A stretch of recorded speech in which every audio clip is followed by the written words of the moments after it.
राज्यों में। प्रश्न संख्या 2 श्री अनिल प्रधान।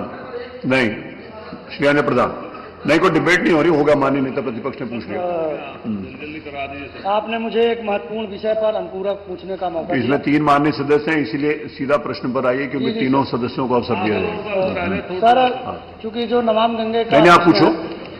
आज पूरे प्रदेश में सर हर घर नल योजना के जो कार्य संपादित है प्रदेश सरकार द्वारा, पूरे गांव की जो सड़कें, चाहे वो लोहिया गांव के द्वारा बनाई गई हो, जनेश्वर मिश्र ग्राम योजना के तहत बनाई गई हो, अम्बेडकर गांव के तहत बनाई गई, विधायक सांसद नीति बना, किसी भी योजना के तहत बनाई गई हो, पूरे गांव के पूरे उत्तर प्रदेश की गांव गलियों को खोदने का काम नमामि गंगे की कार्यदायी संस्थाओं द्वारा किया गया है। अब जो सरकार कह रही है कि हम जनता को निःशुल्क पानी देने का काम करेंगे, तो इससे संबंधित मेरे 2-3 विषय हैं सर, उनके आपके माध्यम से मैं माननीय मंत्री जी से जवाब चाहूँगा कि जो आपने जो हमारे प्रश्न के जवाब में प्रश्न में आपने जो जवाब दिया है कि 2024 तक पानी आप दे पाएंगे, दे देंगे दिसंबर तक।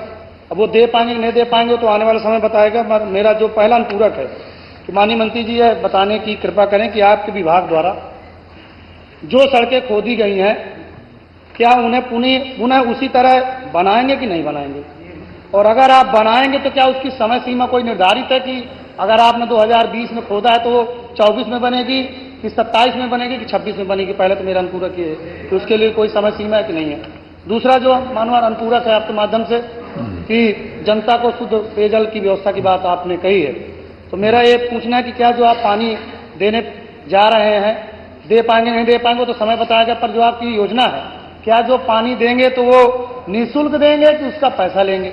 क्योंकि ऐसे ही विद्युतीकरण के नाम पर फ्री मीटर दिए गए, फ्री कनेक्शन दिए गए, पता चला बिजली पहुंची कि नहीं पहुंची और विद्युत बिल आ रहे हैं।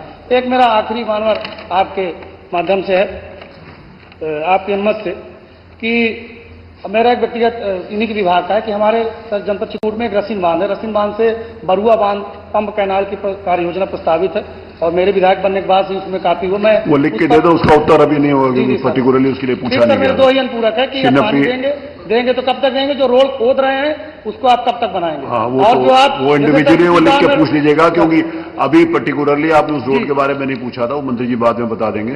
श्री मोहम्मद फहीम इरफान। बहुत शुक्रिया मुझे पूरा पूछने का मौका दिया। सबसे पहले मैं आपका धन्यवाद व्यक्त करता हूं और आपकी सेहत की कामना करता हूं। अल्लाह ताला आपको सेहत अता फरमाए। मैं माननीय मंत्री जी से पूछना चाहूँगा कि जो योजना चल रही है उस योजना में माननीय मंत्री जी सबसे पहले नल की व्यवस्था होती थी।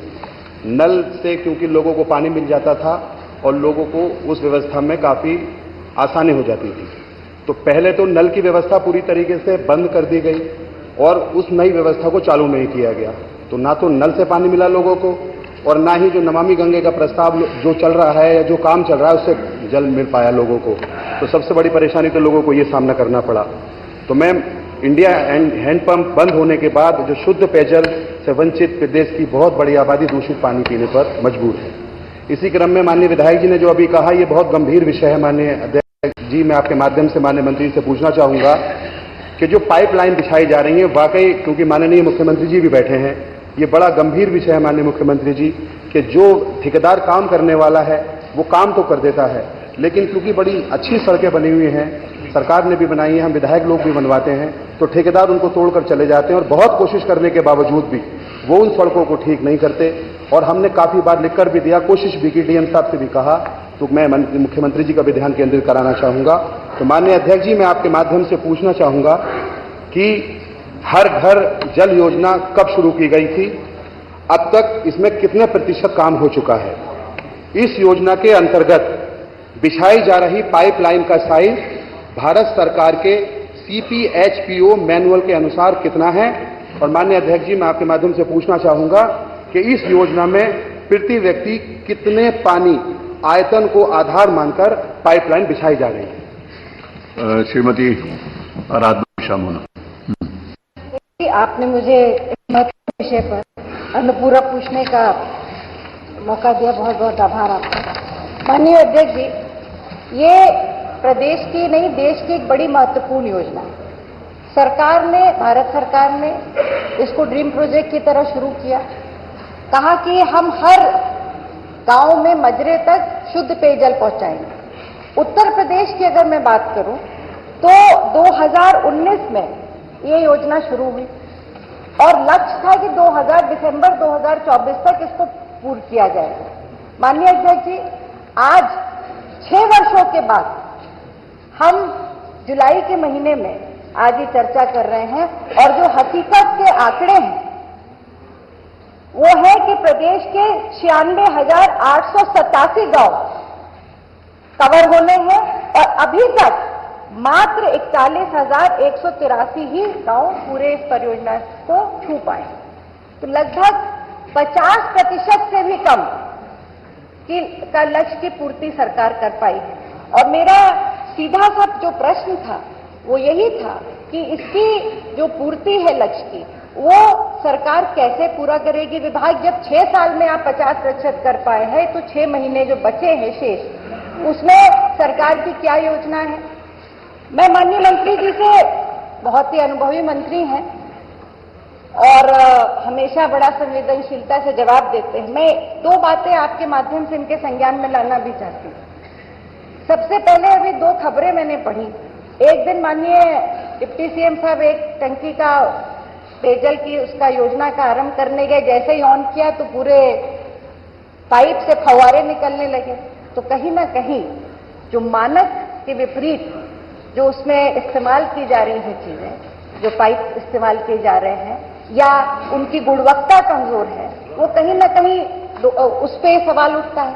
और अभी कुछ दिन पहले दुखद घटना मथुरा में हुई कि पानी की टंकी बनी और कुछ ही महीनों के 1 महीने के अंदर वो पानी की टंकी भरभरा करके गिर गई, क्योंकि उसमें एक की जान भी चली गई। तो मैं कहीं ना कहीं ये जो जिस तरह से या तो जो सबलेट किए जा रहे हैं, टेंडरिंग हो रही, क्या किसी विशेष ठेकेदारों को सुविधा देने के लिए इस तरह की या विशेष जगह से आए निर्यात किए गए ठेकेदारों को, विशेष प्रदेश के ठेकेदारों को सुविधा देने के लिए ये किया जा रहा है। और अगर नहीं है तो उन पर कार्रवाई क्यों नहीं की गई। अब सीधा सा सवाल जो माननीय हमारे सदस्य से भी उठाया, ये कई बार सदन में आ चुकी है ये बात कि जो सड़कें, ये सरकार का ही राजस्व है, सरकार पीडब्ल्यूडी से, आरईएस से, विभिन्न योजनाओं से, विधायक निधि से, सांसद निधि से सड़कें जो बन रही हैं उनको ये ठेकेदार जो पाइपलाइन डालते हैं उसको नहीं मरम्मत कर रहे हैं और उसमें उनकी गलती भी नहीं है, क्योंकि जो बजट उनको दिया गया जिसपे उन्होंने टेंडर लिया उसमें इसका कोई प्रावधान भी नहीं। अब प्रश्न तो ये मानिए जी ये विषय महत्वपूर्ण है। बस एक और समस्या है कि जो पानी की टंकी बनेगी उसको ग्राम पंचायत को हैंडओवर कर दिया जाए। अब मैं ये जानना चाहती हूँ कि ग्राम पंचायत के पास रोजमर्रा की गांव की समस्या पूरी करने के लिए तो पैसा है नहीं, वो पैसा उस टंकी की मेंटेनेंस, अगर एक बार मोटर जल जाती है तो लगभग 25,000 से 30,000 का खर्चा आता है। क्या ग्राम पंचायतें सक्षम है उसका निर्वहन करने के लिए? और ऑपरेटर का की जो वेतन है, मासिक वेतन, वो कौन देगा? ये पूरी तरह से अस्थायी रूप से जो ये व्यवस्था की जा रही है। बिजली का बिल भी महत्वपूर्ण है। कल को बिजली का बिल नहीं होगा तो बंद कर दी, टंकी बंद हो गई, पानी नहीं मिलेगा। और इसके चलते जो सबसे बड़ी समस्या है, माननीय मंत्री जी बैठे हैं, उसके ऊपर डिबेट नहीं प्लीज। एक मिनट, अब 1 मिनट नहीं, 4 मिनट। हैंडपंप दिए जाते थे ग्रामीण इलाकों में, हैंडपंप दिए जाते थे, इस योजना के चलते वो हैंडपंप की योजना भी बंद कर दी गई। वो फहीम ने पूछा। मेरा केवल माननीय मंत्री जी से सीधा सवाल है, मेरे 3 अनुपूरक है। सबसे पहला, कब तक और कैसे इस लक्ष्य की पूर्ति आप करेंगे जो आपने 2024 तक, दिसंबर तक पूरा करने का लक्ष्य रखा है?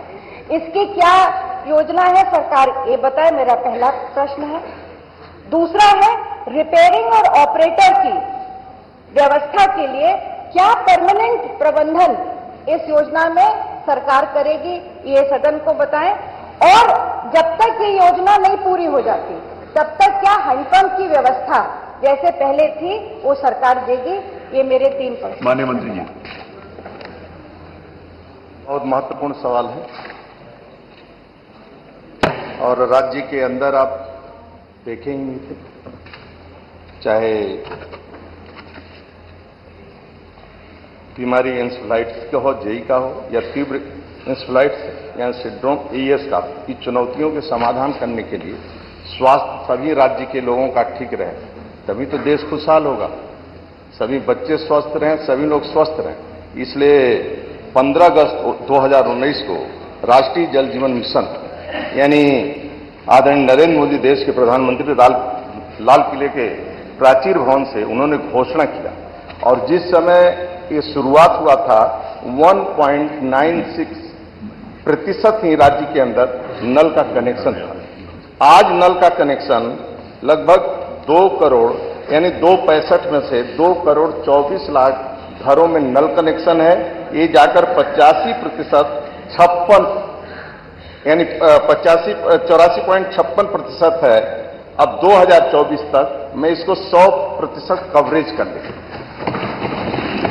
दूसरा कठिनाई जो सड़क का आपने चर्चा किया, चित्रकूट में ग्रामों की संख्या उसे इस क्वेश्चन में नहीं आया था, इसमें नहीं सड़कों का नहीं था, फिर भी मैं आपको बता देता हूं। चित्रकूट में 411 ग्रामों की संख्या है जिसमें रोड कटिंग 443 है, 200 रोड पुनर्स्थापना 292 66% हो गया है।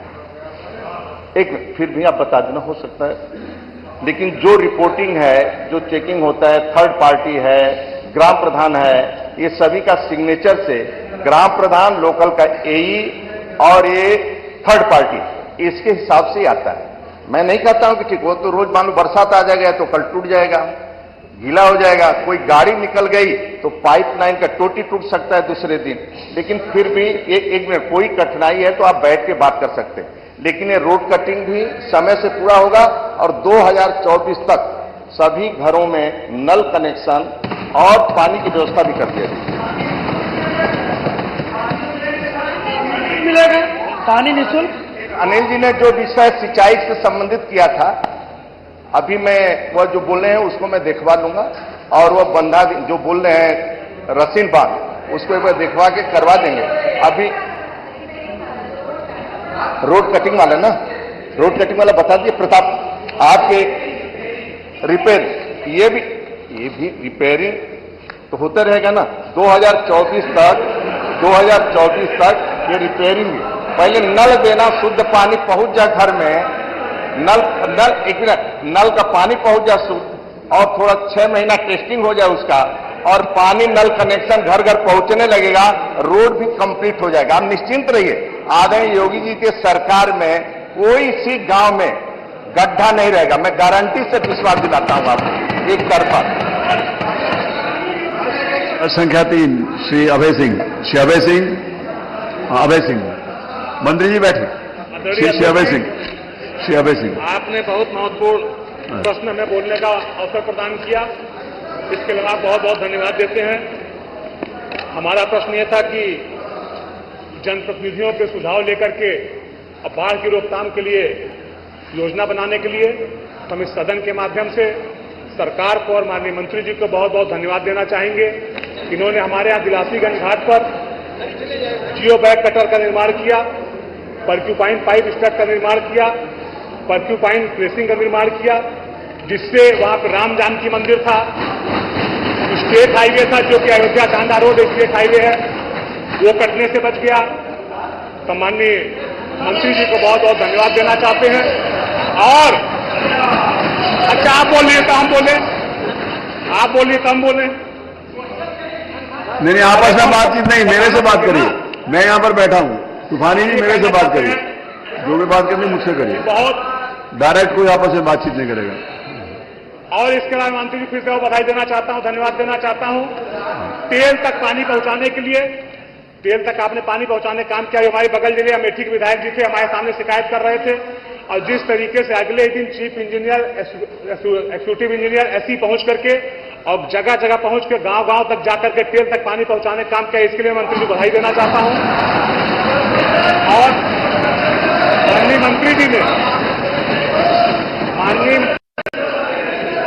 माननीय माननीय मंत्री जी के दिए गए जवाब में पूरी तरीके से संतुष्ट हूं। बहुत बहुत धन्यवाद। प्रश्न संख्या 5 श्री महबूब अली। श्री महबूब अली मनीष नहीं, महबूब अली नहीं, वो तो हो गया, वो प्रसन्न है, आपको क्या मतलब? अरे किसी की प्रसन्नता में भी आप दुखी हैं? अरे भाई नहीं, और जब मौका आएगा तो प्रश्नकाल में कुछ नहीं होता। प्रश्नकाल में कोई व्यवस्था नहीं होती। प्रश्नकाल में माननीय मतलब प्रश्नकाल में मुख्यमंत्री जी ने जो कह दिया वो कह दिया, वो पक्का हो गया। बैठिए। संसदीय शब्द है क्या? अभी माननीय मुख्यमंत्री जी ने कहा कि भतीजे ने चाचा को गच्चा दिया। अरे ये हमेशा होता है। बैठिए। संसदीय शब्द है। अरे पहली बार थोड़ी हुआ है। बैठिए। अरे हमेशा इतिहास में भी हुआ है। अरे नहीं, वो आप